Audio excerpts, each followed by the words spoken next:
2 விஷயத்தை கேட்கணும். இதோட கோர் இஷ்யூவே வந்து திமுக ஒரு கூட்டணியை வச்சிருக்கு. அந்த கூட்டணியிலிருந்து எந்த கட்சியும் இதுவரை வெளியே போகலை.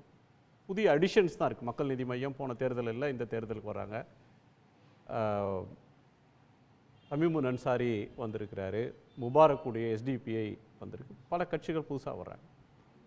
ஆனால் அமித்ஷாவும் எடப்பாடி பழனிசாமியும் சேர்ந்து அந்த கூட்டணியை அறிவித்த உடனே திரு பழனிசாமி அவர்கள் ஒரு பெரிய அரசியல் திருப்பம் வந்துடுச்சு, திமுகவுக்கு கிளி பிடிச்சிருச்சு அப்படின்னு ஆரம்பித்தார். பிறகு அன்புமணி இந்த கூட்டணியில் சேர்ந்தார், தினகரன் சேர்ந்திருக்கிறாரு, வளைக்கப்பட்டார், மிரட்டப்பட்டார் அப்படின்றதெல்லாம் விமர்சனங்கள்.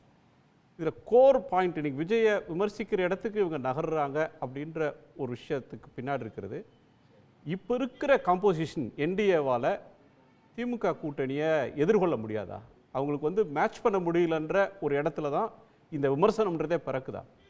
அதாவது ஆரம்பம் முதலே இந்த எலெக்ஷன் ஃபீவர் ஆரம்பிக்கிறதுக்கு முன்னால காலத்திலிருந்து எடப்பாடி பழனிசாமி அவர்கள் இந்த கூட்டணியை கண்டு கடுமையாக மிரண்டிருந்தார். திமுக கூட்டணியை கண்டு அந்த அப்சஷன் அவருக்கு எந்த அளவுக்கு இருந்தது அப்படின்னு சொன்னால், விடுதலை சிறுத்தைகள் கட்சி இந்த கூட்டணியை விட்டு வெளியே வரும் அப்படின்னு பேசினார். பல்வேறு கூட்டங்களில் பேசினார், ப்ரெஸ் மீட்டில் சொன்னார். ஆதவர்ஜுனா தான் வெளியே வந்தார்.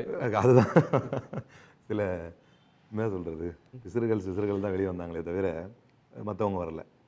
அதற்கு பிறகு என்ன சொன்னார் அப்படின்னா, காங்கிரஸ் வெளியே வரும், செட் ஆகாது அவங்களுக்கு அப்படின்னு சொன்னார். அதுக்கப்புறம் விசிகா உடைந்து சிதறும் அப்படின்னாரு. சொல்லிட்டு செட் ஆகலை அப்படின்ன உடனே என்ன பண்ணார், அங்கேயும் அவங்களையும் விமர்சித்தார்.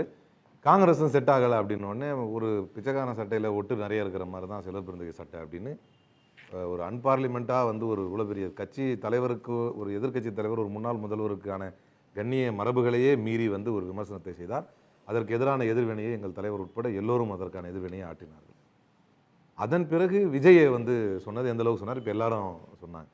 ஒரு படி மேலே போய் அவர் என்ன செஞ்சார் அப்படின்னு சொன்னால், விஜயை ஆதரிப்பது ஏதோ அன்றைக்கி விஜய் கட்சி கூட்டத்தில் நடந்துச்சு, அதனால் ஒரு எதிர்கட்சி தலைவராக ஆளும் கட்சி விமர்சித்தாருன்னு சொன்னால் கூட பரவாயில்ல. அவர் எந்த எல்லைக்கு போனார் அப்படின்னு சொன்னால், விஜய் சொன்ன கான்ஸ்பிரசி தியரியை ஏற்று அதை நியாயப்படுத்தி பேசினார்.